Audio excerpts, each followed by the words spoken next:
So this is a tutorial on using Khan Academy. Khan Academy is a website and it's an app on the iPads also that we're going to be using a lot in class this year. And it's important that I show you how to log into the website and how to use the website just to make sure that you don't have any questions about this moving forward during the year. So the first thing we're going to want to do is go to up here, you can see khanacademy.org and type in that web address and this website will show up. So the first thing we're going to do once the website shows up is click on the Start Learning Now button in green. And once you click on that, the following screen is going to pop up. And these are ways that you have of logging in. And first thing you can do is log in with Facebook. You can log in with Gmail, or you can sign up with a different email address. The first option, Facebook, you don't want to click on that because, as you know, Facebook is blocked in our county district, so you won't be able to log in even if you have a Facebook account. So what I would suggest doing is using Gmail. Most of us have Gmail accounts. If you don't have a personal Gmail account, you have a school Gmail account through the pgcps.org domain. Um, Usually your username is your first name hyphen last name, and your password will be whatever school code. Like we go to Northwestern, so your code would be NWest, followed by the last 4 digits of your ID number. If you don't want to use that, if you want to use a different email address, you can always click on sign up with email. If you click on the Gmail one though, because that's what most of you guys are going to do, this window is going to pop up. And basically this is asking Khan Academy to have permission to access to your Google account. The first time you log in, you probably won't see your email address listed there. This is my student version of my email address. So I've logged in before so I can see it. If your address is there, all you're going to want to do is click on allow and you'll be able to log in. But if your address isn't there, you're going to want to click on sign in to another account and it's going to open up a window. You'll sign into your Gmail account and then it'll bring you back here. And then once you're back here and you see your name, make sure you click on it, it's selected, then you're going to hit allow. Once you hit allow, you will be logged in. So you can see right now, this is the screen that you're going to see the first time you log in, and it says currently working on. And notice how there's nothing here. No, we're not working on anything yet. So what we're going to want to do from these options up here is we're going to want to go to coaches. So once you go to the coaches tab, you have the ability to add a coach. The coach is basically the teacher of your class. And you can see from my student account, I've already added my teacher account so that my teacher account is supervising my student account. But basically what you're going to do is I'm going to give you guys a code. You're going to type the code in here and click join the class. And once you join the class, my name should pop up over here. After that, we're going to go back to the home button. And once you have enrolled with the coach, the course that you're enrolled in is going to show up over here. So since I enrolled with myself and this is an algebra course, the Algebra 1 curriculum shows up. So to start working on problems, we're going to click on the resume button. And once we click on the resume button, the mastery challenges and all the different skills will show up in the Algebra 1 curriculum. So you can see over here there's a lot of skills. It shows how much progress we've made, the skills that we've mastered, and the skills that we're working on, and the skills that we haven't started yet. It tells us, you know, some things that we can work on. If we finish 5 tasks, we can get the Geek of the Week practice badge. If we finish one more task, we can get the 5 is Alive badge. So the different badges just help you earn more points. You can see my points are over here. So what you want to do first when you log in is click on the thing that's highlighted. Click on the first thing, so the mastery challenge. So if I click on that, what's going to pop up is a mastery challenge. It's got a problem here, and it says that we need to do all 6 problems. There's going to be 6 problems. We need to try them. If we know them, we answer them. If we don't, we're going to get to that.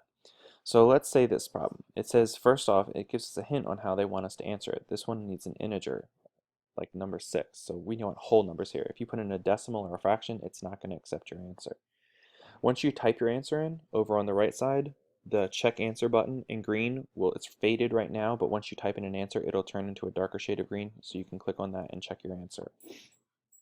If you don't know how to do a problem in a mastery challenge, you can always click on I haven't learned this yet, and it'll just skip the problem and move on to something else. If you are kind of rusty on the problem, you think you might know some parts, but you're not totally sure on it, you can always click on I'd like a hint, and it'll give you a hint. It'll walk you through step by step on how to do the problem. But if you use the hints, it doesn't give you credit for getting the problem correct. Another option you have is to watch a video.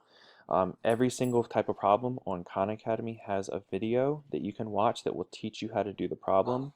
The purpose of that basically is that Khan Academy is a self-paced learning curriculum, so that you can work on this stuff in class, you can work on it at home, you can work on it pretty much anywhere, and you're not going to need to rely on your teacher to convey the information because the videos have all the information to teach you how to do all the topics. So after the Mastery Challenge, another kind of thing that we could do, if we go back here, there's Mastery Challenges, all these other things, the practice ones, those are just different skills out of, you see all these different skills that we have, they're just different skills in the algebra curriculum. So one other kind of skill that we could work on, this one says multiplying a binomial by a binomial. In this kind of practice, we need to get 5 correct in a row. So we might get the first one correct and get the second one wrong. If we get that second one wrong, it's going to erase the fact that we got the first one wrong, and we have to start over and get 5 in a row correct. Let's say you get 4 in a row correct and you get one wrong. It's going to completely reset the 5 in a row that you get correct. So as you're working on these kind of things, it's really important that you focus and you take your time, because it's really frustrating to get 3 or 4 in a row correct and then get the next one wrong and have to start all over. You'll notice here we can check our answer, but the I haven't learned this yet button has gone away. It's not an option when you're working on the practice skills. That's only an option for the mastery challenges. And the hints and the videos are still here. So that's one kind of practice thing. The other kind of practice option, and you don't get to choose this, it's just Khan Academy giving you these. So this one says get the first one correct or get 5 in a row. So for this skill, if I get the first problem correct, I only have to do one problem, and then it'll move me on to the next thing. But if I get the first one wrong, then it goes into 5 in a row. I have to get the next 5 in a row, or I have to get 5 in a row at some point. So just make sure as you're working on these, don't just put any old answer in. Make sure you actually work out the problem, take your time, and focus on it, and do the best you can. So, what's the point to all this? As you work on these problems, you earn points. You get badges and you earn points for every problem that you get correct. You get points for every video that you watch. You get more points for watching the entire video than you would if you just watched a part of a video. So you can see in my student account, I have 12,989 points. So what can I do with that? If I click on my name in the upper right corner and then go to profile, now I'm in my profile. This will show me the badges that I've earned, discussion topics that the teacher might give us. But the whole point of the points is that we can customize our avatars, and the more points we get, the more advanced we can make our avatar. So right now my avatar is this boring little leaf. But if I click on that, it will pull up this pop-up window. And the pop-up window shows the different avatars choices. The leaf, the leafers, the Piceratops, and the Aquiline, those are the default avatars you have to choose from at the beginning of the program. The Spunky Sam and the Marsimus and the Mr. Pink, those are things that I've unlocked with my points. You can see we have the ability to scroll down. The farther we scroll down, the more points it takes to unlock those characters. And in my teacher account, I've unlocked a lot of these, and I have a more interesting avatar than just a leaf. But as you go, you can come back and change your avatar at any time and make it more advanced. Once you pick something, make sure you hit the save button. So as you're working on this, you might wonder, how does my teacher know that I'm doing anything? In order to show you that, back here, we click on the Progress tab, and the progress will show all the skills that you've worked on, skills that you've mastered, skills that you're just, you might be level 1 or level 2, and things that you haven't worked on, or things maybe that you've worked on but you're not getting right, and it'll show up in red as struggling. So I'm going to flip over to my teacher account just so you can see what I would be looking at so that I can show, I know what kind of progress you have. These are students that I had this past year, and all of them went ahead and did that coach thing to sign up at the beginning. That's how they all show up here. So what I'm going to do is click on the student progress button, and the student progress button will show me the progress of each of my individual students. Down at the bottom of this screen, it shows individually. We're going to jump down there. I've changed the activity range to all time. So this shows me everything that they worked on this entire year.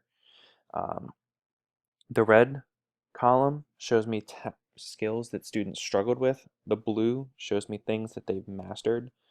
The clock face shows how much time they've spent in minutes on the logged in on the website, and then the points that each student has earned. So you can see some kids haven't spent a lot of time. Maybe they weren't in class very much, don't have a whole lot of points.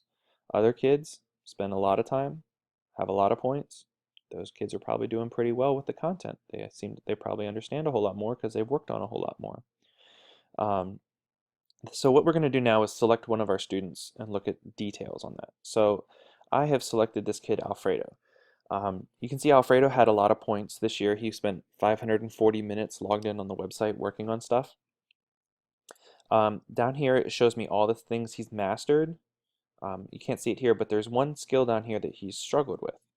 So for me as a teacher, if I see that you guys are struggling with things, I'm gonna want you to work on those things. I want you to get better. So what I would do in that situation is click up here and do make a recommendation. If I click on make a recommendation, this screen's going to pop up and it's going to show me all the different skills and whether you've worked on them or not at this point. So you can see addition within 5. I'm not going to click on that. He's already mastered it. There's no reason for me to have him work on that task more. But maybe subtraction within 20, he needs practice. He hasn't worked on that one yet. Maybe I would select that one. Or I could scroll down and see anything that shows up in red. That's something that he's struggling with. That's the thing that I want him to focus on. So I would just click on that, or I could search up here, just type something in. Once I pick something, I would come down here and hit recommend to student. And if I do that, if I make a recommendation, when you guys log in, you see back here, we looked at this slide a little bit earlier, it's going to show things that were recommended.